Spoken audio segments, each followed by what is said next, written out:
two cities, the city of Westminster we're now leaving, and the city of London we are now entering. And as a point of interest, the city of London is just 1 square mile, one of the smallest capital cities anywhere in the world. Coming up on our right, we have the Oxo Tower, which is so called for obvious reasons. The official name for this building is Stanford Hall. Many years ago, Stanford Hall was an old pig storage warehouse. Today, like many disused warehouses along the river, it's been converted into luxury apartments, as you find themselves. Right to the top of the building there is a luxury restaurant, which is owned by it's quite expensive up there. It's about £15 for a bottle of water. So God knows what I'm going for 2 of those.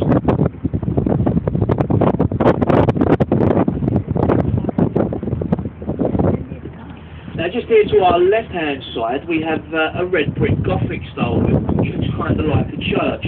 This is Zion College and Library, and this building houses many rare and priceless books, including Queen Victoria's personal diary and Bible, the very first Bible translated into English, the Press, and perhaps the rarest book of all, Fly Fishing by J.R.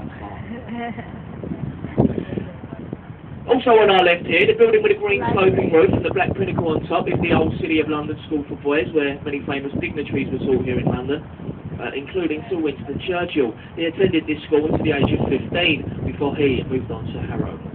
Take a quick look in between the arched windows of the building. You see 4 statues, left to right: Milton, Shakespeare, Bacon, and Sir Isaac Newton, 4 of this country's most famous scholars. Now we're going to pass through the Blackfriars bridges. In between these 2 bridges, on either side of us, we have these 12 red pillars.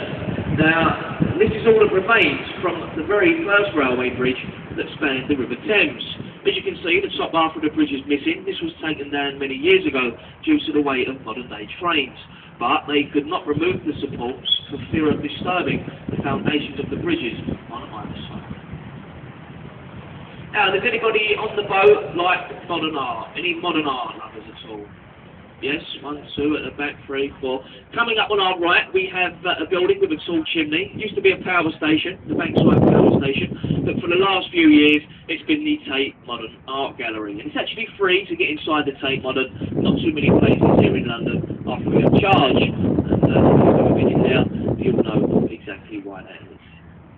Now, dominating the skyline to our left, we have the massive dome and cross of St Paul's Cathedral, considered by most.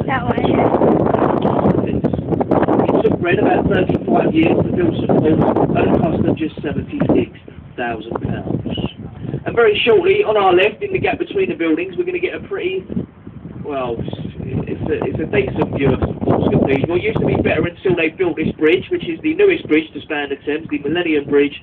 Its correct name is the Wibbly Wobbly Bridge.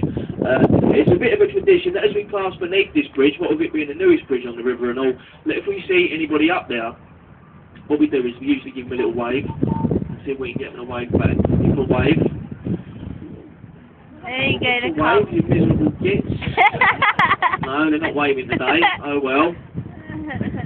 Look to your left, you'll see St Paul's Cathedral in the gap between the buildings there.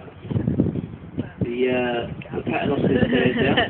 And many of our national heroes are actually buried inside St Paul's Cathedral in its famous crypt, including the Iron Duke, the Duke of Wellington, Lord Nelson, Alexander the 11th, the man who discovered penicillin, and of course the architect himself, Sir Christopher Wren. Now just here to our right, the white circular structure with a thatched roof is a replica of William Shakespeare's Globe Theatre. It's an exact replica, built in exactly the same way the original would have been built, using the same type of tools and the same techniques. This was all the brainchild of a man called Sam Wanamaker. He was a film and theatre director.